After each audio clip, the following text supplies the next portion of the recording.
Student, स्वागत है आपका अपने चैनल स्टडी विद अपनी पाठशाला में।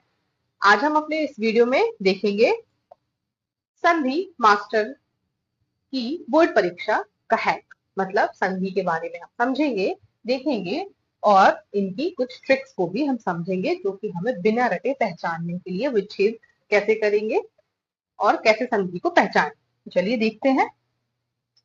विच्छेद का गोल्डन रूल, सार्थक टुकड़े, मतलब कैसे जहां मात्रा बदल रही है वहीं से शब्द को तोड़े, लेकिन हमेशा याद रखना है आपको दोनों टुकड़ों का अपना अपना अर्थ होना चाहिए। जैसे कि देखिए यहाँ पर ही धन मालय किसी ने मतलब ऐसा कट किया, तो ही का मतलब तो कुछ नहीं होता ना मालय का मतलब, ये भी इनकम्प्लीट सेंटेंस है। अब यहाँ पर राइट क्या हुआ, स्प्लिट, मतलब राइट क्या हमने तोड़ा, हिम धन आलय। तो हिम मतलब क्या होता है, बर्फ होता है, और आलय मतलब घर होता है ना। तो हिम धन आलय, हिमालय, ये एक परफेक्ट आपका क्या हो गया, एक शब्द हो गया। मतलब यदि हम किसी एक कोई शब्द है उसको हम दो भागों में बांटते हैं तो दोनों के क्या निकलने चाहिए, अर्थ निकलने चाहिए। तो जब ये अर्थ निकलेंगे तभी हमारा वो सार्थक संधि विच्छेद कहलाएगा। यहाँ पर आपने देखा रॉन्ग स्प्लिट कर दिया, इनकरेक्ट है। द राइट स्प्लिट क्या हो गया, break the vowel, shift junction point, ये सारी चीजें मतलब आपको प्रॉपर उसको क्या करना पड़ेगा, तोड़ना पड़ेगा। अब यहाँ पर देखिए संधि है या संधि संयोग, ये दो चीजें हैं। संधि वर्णों में बदलाव को कहते हैं और संयोग वर्ण से जुड़ते हैं, कोई बदलाव नहीं होता है ना। संधि में क्या होता है, वर्णों में बदलाव हो जाता है। जैसे राम धन अवतार, राम अवतार, जैसे हमने पढ़ा था हिम धन आलय, है ना। तो क्या हो जाता है, हिमालय, मतलब क्या हुआ, बदलाव हुआ ना, आ तो कहीं नहीं आया, मात्रा आई है उसकी। ऐसे ही देखिए यहाँ पर संयोग क्या होता है, दो शब्द होते हैं उनको दोनों को मिला देते हैं तो बन जाता है। जैसे युग धन बोध, युग बोध, इसको हम संयोग मतलब इस टाइप से जानेंगे समझेंगे। आगे बढ़ते हैं। अब स्वर संधि को हम कैसे पहचानेंगे, स्वर संधि की जो भेद है इनको देखते हैं। सबसे पहले दीर्घ संधि देख लेते हैं। दीर्घ संधि में हमें क्या देखना है, बड़ा आ, बड़ी ई, बड़ा ऊ, मतलब दीर्घ है मतलब बड़े आ की मात्रा या बड़ी मात्राएं चलेंगी, ठीक है। जैसे भान धन दय, भान दय। फिर अब देखते हैं गुण, शब्द के ऊपर केवल एक मात्रा ए और ओ चलेगा, ठीक है।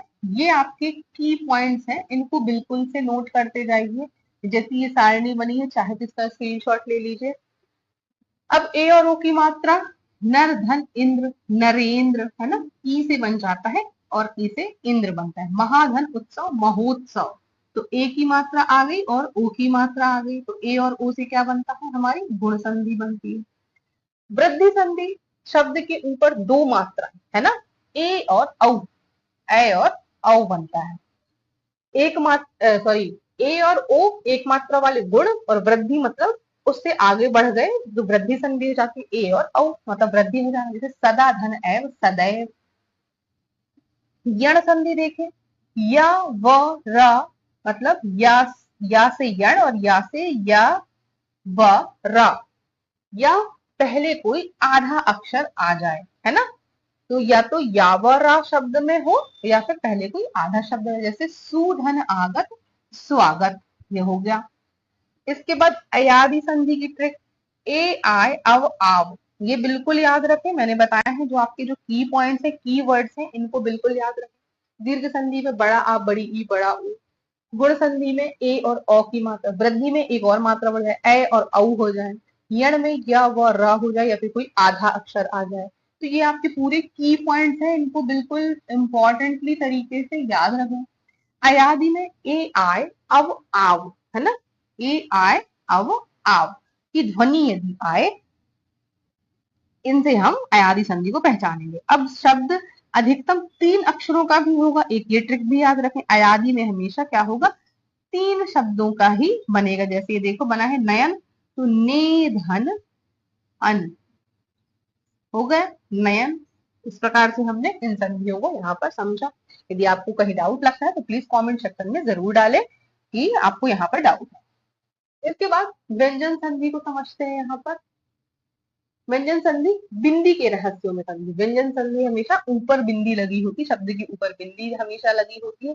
बिंदी को देखें, इसके बाद उस बिंदी को माँ में बदल दें। जैसे संसार है, ऊपर संसार कोई शब्द लिखा है संसार, तो इसको हम विच्छेद कैसे करेंगे, समधन सार, ये आपका व्यंजन संधि चल रहा है। ठीक है, फिर संयोग, समधन योग, संयोग हो गया। तो आपको हमेशा बिंदी वाले शब्दों को छांटना है, बिंदी वाले शब्दों का विच्छेद हमेशा माँ के तरीके से किया जाएगा। अब व्यंजन संधि के दूसरे आधे अक्षरों का जो चक्रव्यूह है, आधा चा पूरा चा, आधा जा पूरा ला, आधा ला पूरा ला, छोटा आधा ता और छोटा ता आए, तो पहले आधे अक्षर को ता बना दें। जैसे उज्जवल है तो उत्धन, अब मतलब कोई भी आपका ये आधा आधा मिलके बना हो, लेकिन आपको हमेशा क्या बनाना है, ता बनाना है, इस चीज को याद रखें।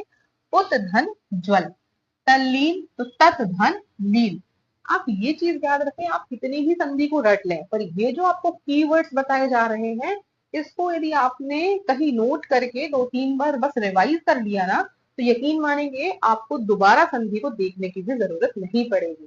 तो आप समझ पा रहे हैं, व्यंजन संधि में हमने पहले क्या देखा, अगर अंक की बिंदी लगी हुई है तो वो हमेशा माँ में बदल जाती है विच्छेद करते समय, और जब यहाँ पर दो शब्द हो आधा आधे और पूरे मिलके क्या बन जाता है, क बन जाता है।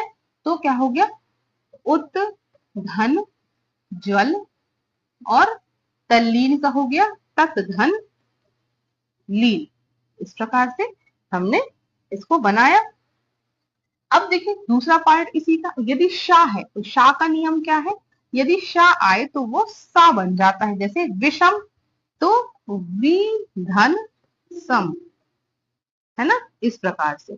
अगर शीटी वाला षटकोण वाला सा आता है तो वो हमेशा नॉर्मल सा बन जाता है। तो हमने 3 नियम पढ़े व्यंजन संधि के। व्यंजन संधि के हमने कौन कौन से 3 नियम पढ़े, यदि किसी भी शब्द में क्या हो, अंक की बिंदी लगी हो, तो जैसे संसार है तो संसार का क्या होगा, समधन सार हो जाएगा।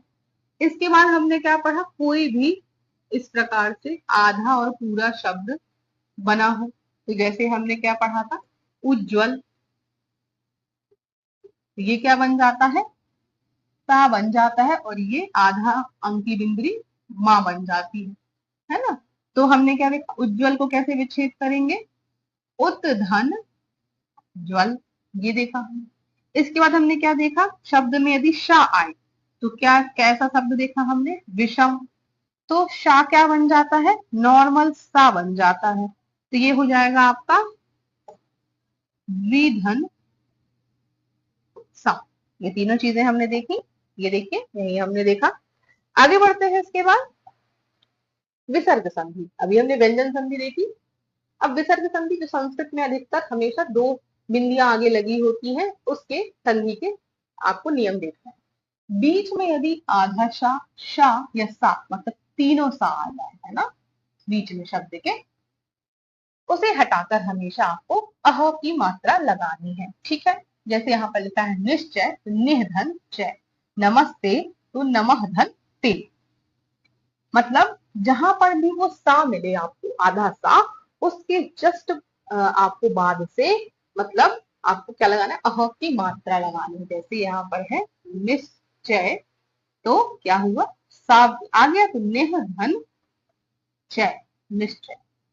अब ओ की मात्रा के बाद कोई सार्थक शब्द हो, विशेषकर रा के साथ, मात्रा हटाकर क्या बन जाएगा, ओ की मात्रा है तो हमेशा क्या बन जाएगा, आहा की मात्रा। तो मनः धन, मनः धन रथ हो जाएगा, ये मनोरथ।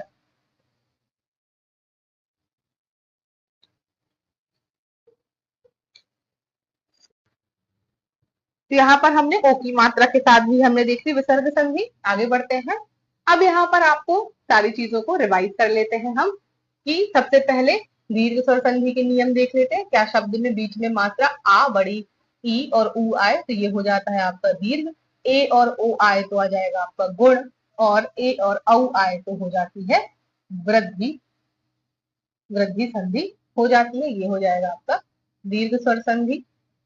अब बिंदी लगी हो तो क्या आ जाता है हमेशा, बिंदी लगी हो तो ये हो जाता है माँ, और ये लगा हो तो आधे बने हो तो ता, और हमने क्या पढ़ा था शा, यदि शा आ जाता है तो वो हमेशा नॉर्मल सा बन जाता है। इस प्रकार से हम लॉजिक्स याद रखें। ये जो आपके लॉजिक गेट्स मैंने यहाँ पे बनाए हैं इसको ध्यान रखें। स्टेप 3 है, यदि तीनों शा कहीं मिल जाए और ओ का रा बन जाता है, ये विसर्ग संधि सीधे हम लगा देते हैं। यदि तीनों शा में कौन सा हो लेकिन आधा शा बना हो, इन चीजों का विशेष कर आप क्या करेंगे, ध्यान देंगे। तो चाहे तो आप इसको एक बार स्क्रीनशॉट भी ले लें ताकि आपको हमेशा ये माइंड में रहे। तो आपको हमेशा एग्जाम में जैसे भी आप संधि देखें तो इन शब्द का बिल्कुल एक बार रिवाइज कर लें, तो आपको तुरंत इसको ढूंढने में आसानी हो। अब बोर्ड परीक्षा में मास्टर रणनीति क्या हो सकती है, आपको संधि सुनने में सरल लगती है लेकिन बोर्ड में तो हमेशा ये क्या करता है, स्पेलिंग हमारी गलत कर देते हैं, नंबर सिर्फ यहीं पे कट जाते हैं हमारे। तो पिछले 5 वर्षों के आप जो भी बोर्ड एग्जाम दे रहे हो या फिर जो भी कॉम्पिटेटिव एग्जाम दे रहे हो उनको कई बार सॉल्व करें ताकि आपको ये प्रॉब्लम फेस ना करनी पड़े और आप संधियों को अच्छे से याद रखें। तो आपको मेनली एक ये स्क्रीनशॉट रखना है या इसको नोट डाउन करना है, ठीक है। इसके बाद आपको क्या करना है, इसके बाद आपको यहाँ पर ये जो हमारी स्वर संधि में सारे होते हैं, वृद्धि, यण और अयादि। अयादि में ए आय अब होता है, यण में देखिए या से ही चालू होता है, या व रा है। अयादि में ए आय अब आव से चालू होता है। इस प्रकार से हमने हमारे इस संधि के चैप्टर को यहीं पर कंप्लीट किया। आई होप आपने इसको बहुत अच्छे से समझा होगा और एंजॉय के साथ इसको पढ़ा होगा। यदि आपको कहीं पर भी प्रॉब्लम आती है तो प्लीज कमेंट सेक्शन में कमेंट जरूर करें और हमारे चैनल को लाइक शेयर सब्सक्राइब करना बिल्कुल ना भूलें, और साथ ही हमारे चैनल पर विजिट करें ताकि आपकी जो भी एग्जाम प्रिपरेशन है वो आप अच्छे से इम्प्रूव कर सकें। Thanks for watching.